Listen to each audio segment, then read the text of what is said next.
When I discovered that my husband Marcus had moved his parents into our dream home without discussing it with me first, despite the fact that I had paid for every single dollar of the down payment, mortgage payments, and renovations using my inheritance from my grandmother, who had worked her entire life to provide financial security for her family's future generations, I felt a betrayal so deep and complete that it fundamentally changed my understanding of our marriage and his respect for the sacrifices I had made to create what I thought was our shared vision of building a life together. The house represented more than just property or real estate investment. It was the culmination of years of careful planning, budgeting, and dreaming about creating a space where Marcus and I could build our future together, raise the children we hoped to have, and establish roots in a community where we could grow old together, surrounded by memories we had created in every room of the home that was supposed to be our sanctuary from the world's challenges and stresses. His decision to unilaterally invite his parents to move in permanently, transforming our private married couple's home into a multi-generational household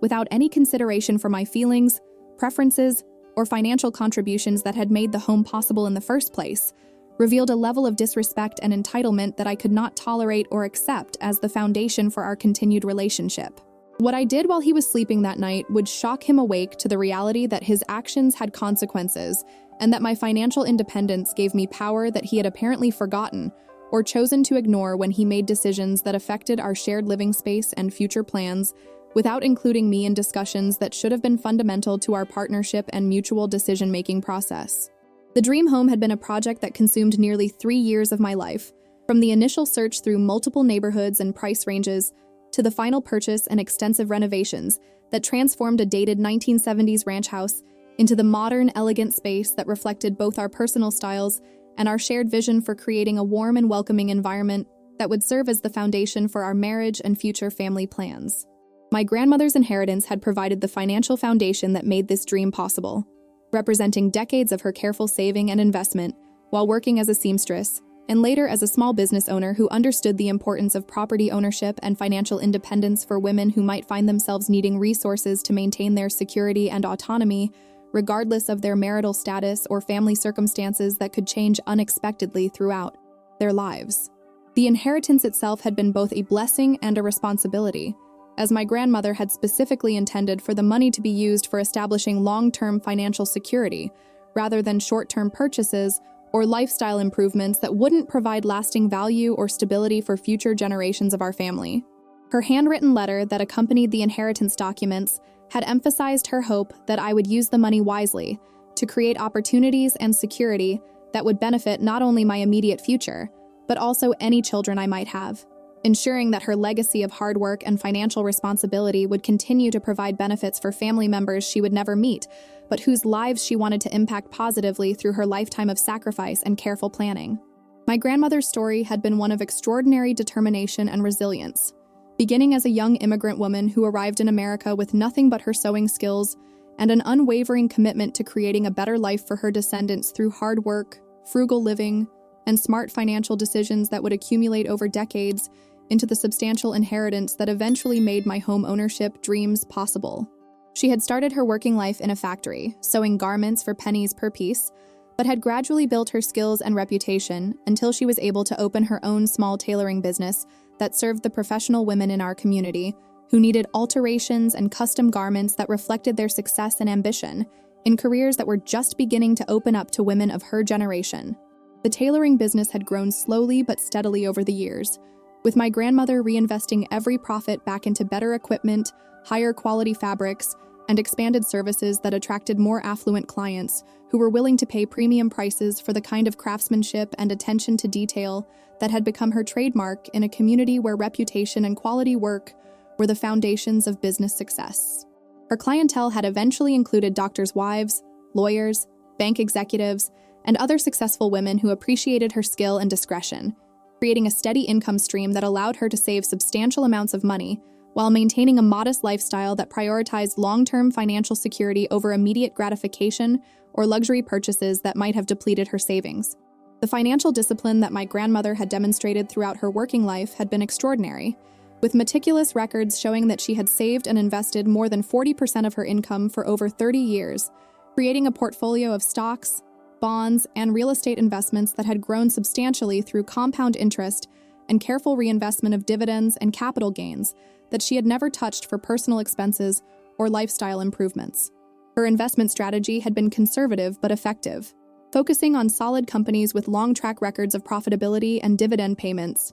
rather than speculative investments that might have provided higher returns, but also carried greater risks of loss that could have jeopardized the financial security she was building for her family's future. The house hunting process had been exhaustive and sometimes discouraging, as we searched for a property that met our specific requirements for location, size, layout, and potential for customization that would allow us to create the exact living environment we had envisioned during countless conversations about our future together and the kind of home we wanted to build as the center of our married life. Marcus had been enthusiastic and engaged throughout the search process, offering opinions about architectural styles, neighborhood characteristics, and renovation possibilities that demonstrated what I interpreted as shared commitment to creating something special that would reflect both our individual preferences and our united vision for the kind of life we wanted to live together as partners, building something meaningful and lasting. The search had taken us through dozens of properties in various neighborhoods, from historic districts with charming but structurally challenging older homes that would require extensive renovation and updating,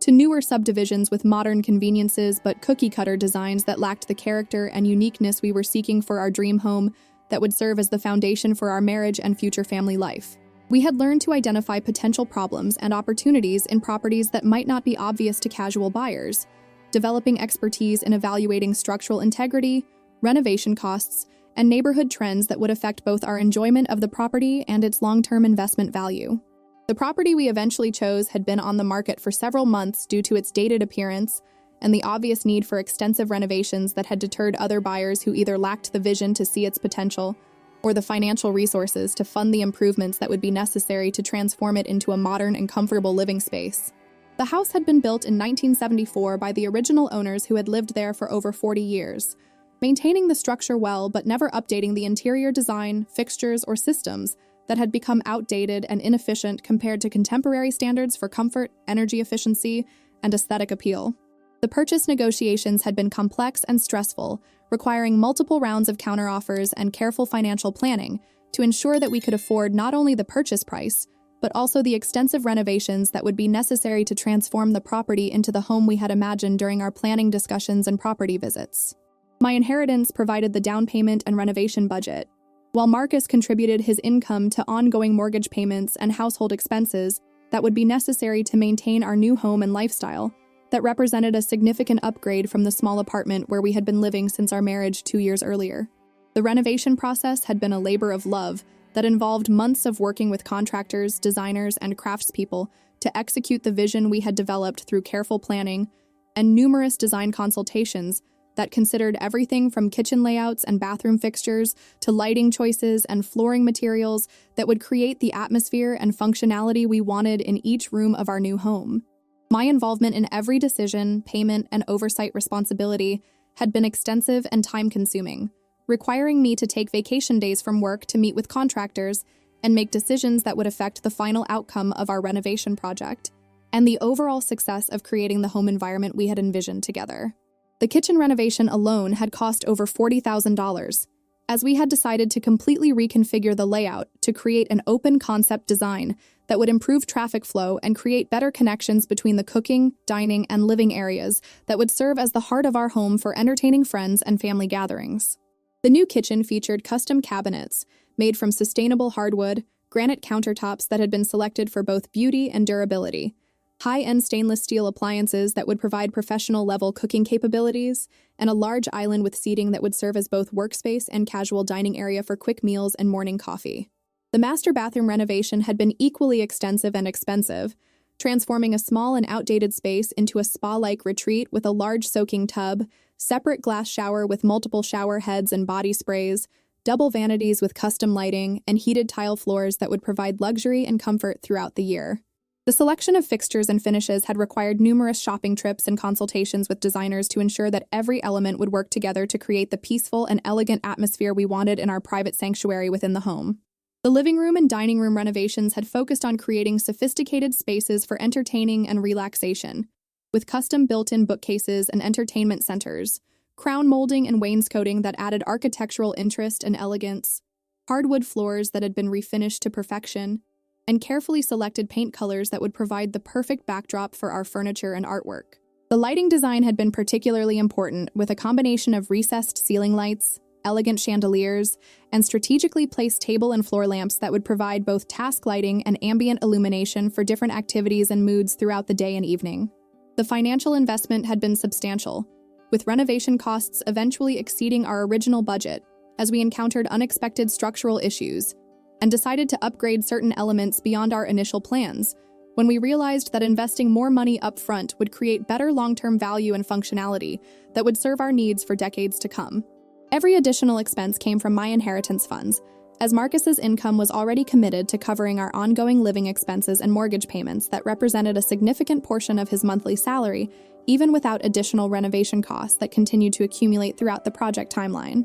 The unexpected structural issues had included problems with the electrical system that required complete rewiring throughout the house to meet current safety codes and provide adequate power for modern appliances and technology, plumbing problems that necessitated replacing most of the pipes and fixtures throughout the home, and HVAC system deficiencies that required installation of new heating and cooling equipment that would provide better efficiency and comfort control in all areas of the house. These necessary improvements had added nearly $20,000 to our renovation budget, but they were essential for ensuring the safety, functionality, and long-term value of our investment in creating our dream home. The completion of the renovations had been a moment of triumph and celebration as we moved into our beautiful new home that exceeded our expectations and provided the perfect environment for beginning the next chapter of our marriage, with optimism and excitement about the future we would build together in spaces that reflected our personal style and shared vision for creating something special and meaningful. The housewarming party we hosted for friends and family had been a joyful celebration of our achievement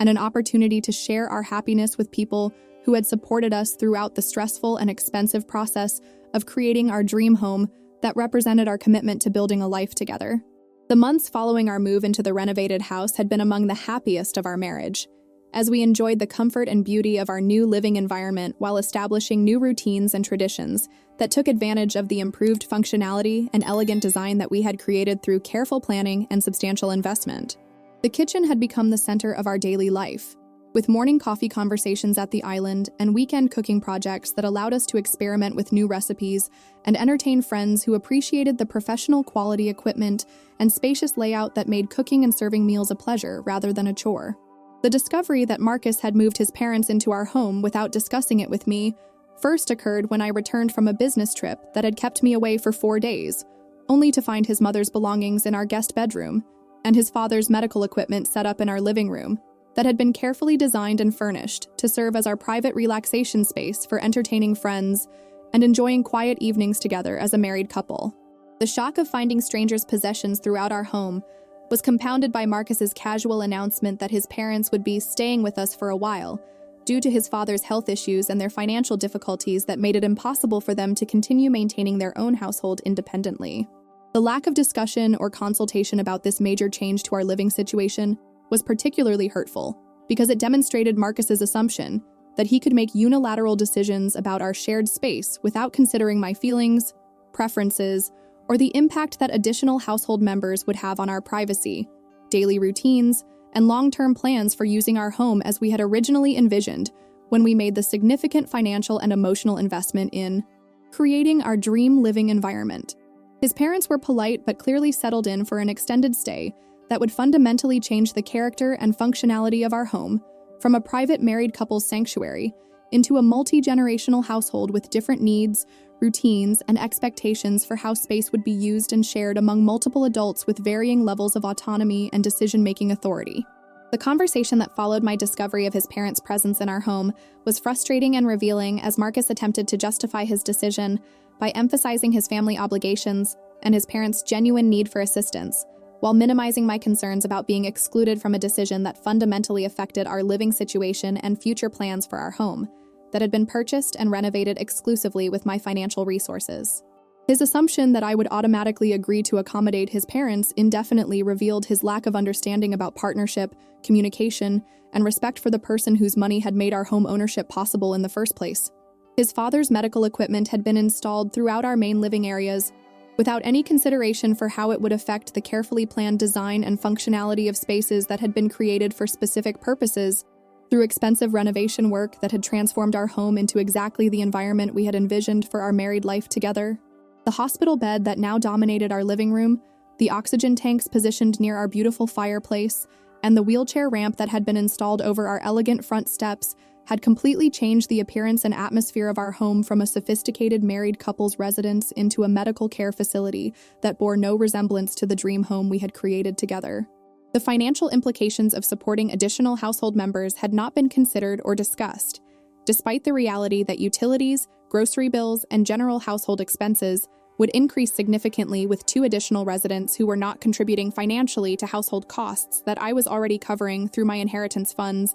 and income that had been carefully budgeted based on our original household composition of 2 working adults without additional dependents or family members requiring support. Marcus's expectation that I would simply absorb these additional costs without discussion or negotiation demonstrated his sense of entitlement to my financial resources that extended far beyond what we had agreed upon when we made our original plans for home ownership and household management. The privacy concerns were immediate and ongoing, as our intimate married couple's living space was transformed into a shared family environment where personal conversations, romantic moments, and private time together became impossible or awkward due to the constant presence of his parents who had different schedules, habits, and expectations for how common areas would be used throughout the day and evening hours, when Marcus and I had previously enjoyed uninterrupted time together to connect and maintain our relationship. The guest bedroom that we had designed for occasional visitors had become permanent housing for his mother, while his father's medical needs required equipment and accommodations throughout the main living areas that changed the atmosphere and functionality of spaces we had carefully planned for our own use and enjoyment. The long-term implications of this arrangement were never discussed or clarified, leaving me uncertain about whether this was truly a temporary situation that would be resolved within weeks or months, or whether Marcus expected his parents to remain in our home indefinitely without any timeline for transitioning to alternative housing arrangements that would restore our privacy and autonomy as a married couple in our own home. His reluctance to discuss duration, expectations, or alternative solutions suggested that he viewed this arrangement as permanent and expected me to adapt to the new reality without consideration for my preferences or the impact on our marriage and future plans that had been based on maintaining our home as a private space for our nuclear family. The decision to sell everything while Marcus was sleeping was born from weeks of frustrating conversations that revealed his unwillingness to acknowledge my concerns, consider alternative solutions, or recognize that his unilateral decision to move his parents into our home violated the trust and partnership that should have characterized our approach to major decisions affecting our shared living situation and financial obligations. The planning process required careful research and coordination with real estate professionals, moving companies, and legal advisors who could help me execute a complete sale and relocation within a compressed timeline that would minimize the opportunity for interference or legal challenges that might complicate my efforts to reclaim control over my living situation and financial resources. The legal consultation had been essential for understanding my rights and options as the sole financial contributor to our home purchase and renovations, confirming that my ownership position gave me the authority to make decisions about selling the property despite Marcus's residence and emotional investment in our shared living space that had been created entirely through my financial contributions and renovation oversight. The documentation of all payments, renovation expenses, and ongoing costs provided clear evidence of my exclusive financial responsibility for our home ownership that would support any legal challenges Marcus might attempt if he tried to interfere with my decision to sell and relocate. The real estate professionals I consulted were impressed by the quality and value of the renovations that had been completed using my inheritance funds, confirming that the property would sell quickly and for a substantial profit that would provide more than enough resources for me to purchase alternative housing that better suited my current needs and future plans for living independently or with a partner who respected my financial contributions and included me in major decisions affecting our shared living situation. The market conditions were favorable for sellers, creating an opportunity to complete the sale process rapidly and efficiently while maximizing the return on my investment in renovation and improvement projects that had significantly increased the property's value and desirability. The moving company coordination required careful planning to ensure that all of my personal belongings, furniture, and household items that I had purchased with my own funds could be packed and relocated efficiently during the brief window when Marcus would be away from the house for work obligations that would provide the necessary time to complete the moving process without confrontation or interference that might complicate the logistics of relocating my possessions to temporary storage and eventually to my new living situation. The inventory of items to be moved was extensive, including furniture, artwork, kitchen equipment, and personal belongings that represented not only financial investment, but also emotional attachments and memories that I wanted to preserve despite the end of our marriage and shared home ownership that had been destroyed by his disrespect and unilateral decision-making. The morning when Marcus woke up to find our house empty, except for his parents and their belongings, was deliberately orchestrated to maximize the impact and clarity of my message about the consequences of his actions and his fundamental misunderstanding of our partnership and my financial contributions that had made our homeownership possible. The timing ensured that he would have sufficient time to process the reality of his situation and make alternative arrangements for his parents' housing and care without creating immediate hardship, while also making clear that his assumption about my willingness to tolerate disrespect and exclusion from major decisions had been completely wrong and costly in ways he had not anticipated. Today, several years after selling everything while Marcus was sleeping and ending our marriage due to his unilateral decision to move his parents into our home without discussion, I live comfortably in a beautiful home that reflects my personal style and values while providing the security and independence that my grandmother had hoped her legacy would create for future generations of our family. Was I justified in selling our home and all its contents while Marcus was sleeping? Or should I have attempted more negotiation and compromise about his parents' living situation? Sometimes protecting your financial independence and personal autonomy requires dramatic action that sends clear messages about boundaries and consequences, even when those actions result in the end of relationships that had once seemed important and promising, but that had been damaged beyond repair by fundamental violations of trust and respect.